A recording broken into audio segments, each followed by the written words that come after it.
2 Samuel 16 through 18. This is the story, of course, of the 24-year-old boy who wants to kill his father and take his throne. He'll die in the process, and it's really a story of total loss in every direction. Nobody wins. The story is of David and his son Absalom. It begins with two men who really are not related, but their stories are, in a sense, related.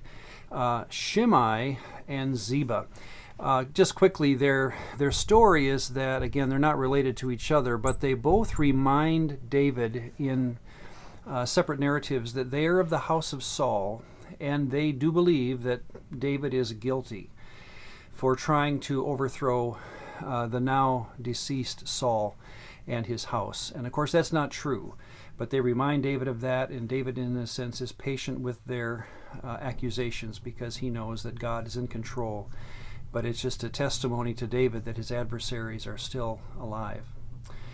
Absalom then is the next story, and he has two advisors. He again has already shown his willingness to usurp his father's reign.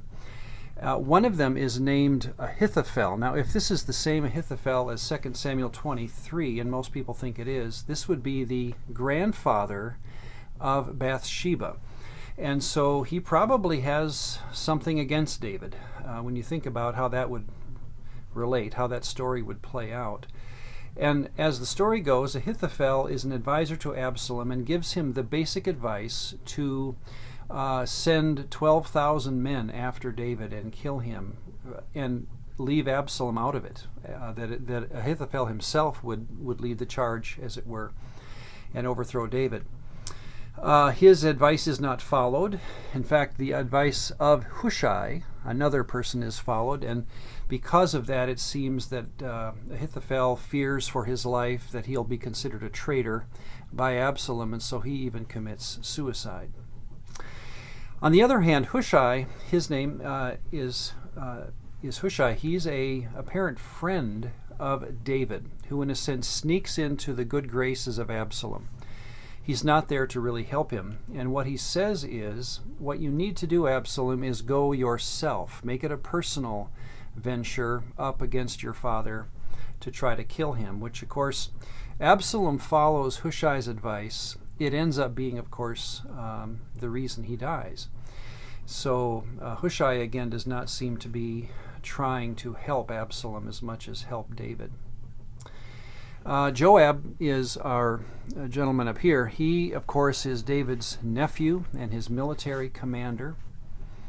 He has been told by David, once David realizes that Absalom is going to send forces against David, David tells Joab to be gentle in the war to Absalom. In fact, shalom. Be shalom to Absalom. Absalom's very name includes the word peace, or shalom, the father of peace. And of course what happens is Absalom is riding a mule, which is standard locomotion for a king or a kingly figure, and he gets caught in a thicket because of his hair. Apparently back in chapter 14 it said that once a year he would cut his hair, and it was 6 pounds of hair at a time. So his hair gets the best of him, and he gets caught in a tree or a low-hanging set of branches.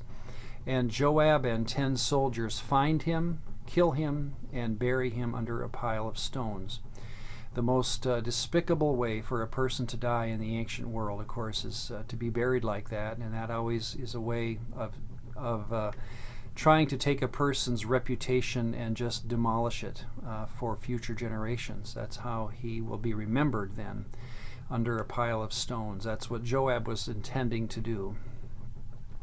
Well, of course, the story ends then with David realizing his son, his third-born son. He's already lost his firstborn. Amnon was killed.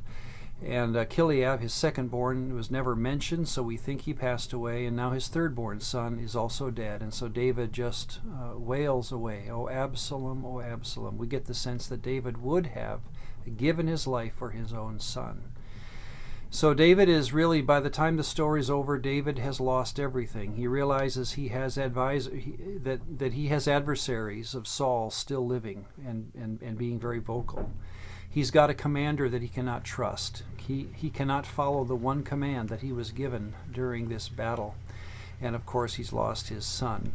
If there's anything that good is said, or if we can say anything good about David in this story, it's that when he hears about Absalom and mourns his death, of course, he's acting more like a father than like a king.